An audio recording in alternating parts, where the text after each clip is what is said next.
Hi guys, I did a video before that the manosphere is going mainstream. And you know what? Nicki Minaj and Kevin Samuels, our godfather of the black manosphere, definitely had a call.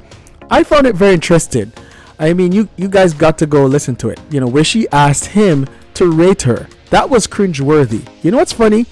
He turned it back to her and she said, you know what? I think I'm a 7. He said she's a 9. Like, I couldn't disagree with Kevin.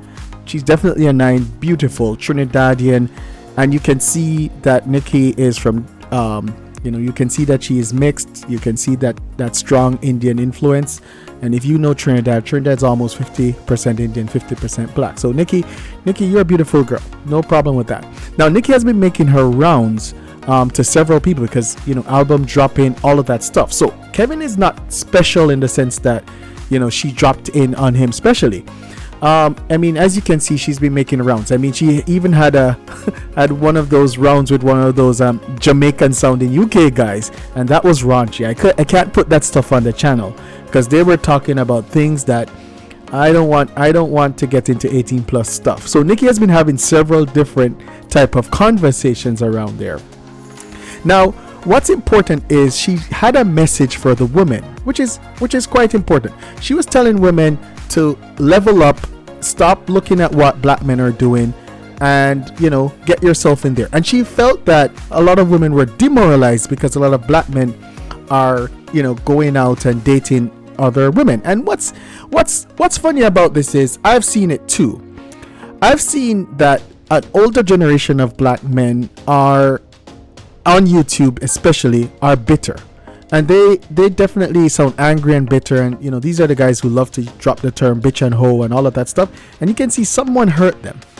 But there's another set of guys who are well-to-do, and they're not bitter, but what they're doing, you can see they're celebrating a lot of women of other races. And you can see it all the time. You see it on Instagram, you see it on television, you see it all over the place. And I think this tends to be a little demoralizing to some women, especially in the fact that in the black community, a lot of black women are not married, right? Then you have the younger guys, and very young guys, who are not really interested in black women. And you can see it, they express it. And I don't see any anger or bitterness in there. I just see it as a preference. And we saw this come up with Fresh and Fit. Is it bad? Here's my question.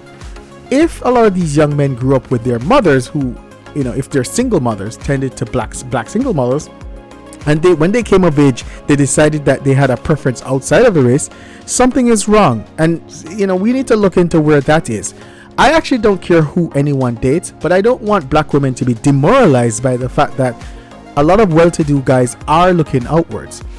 But she raised a good point. And what's important is that Nicki thought that Kevin Samuels' 1.3 million listeners and viewers was a platform that she could promote herself as she's coming out with something new.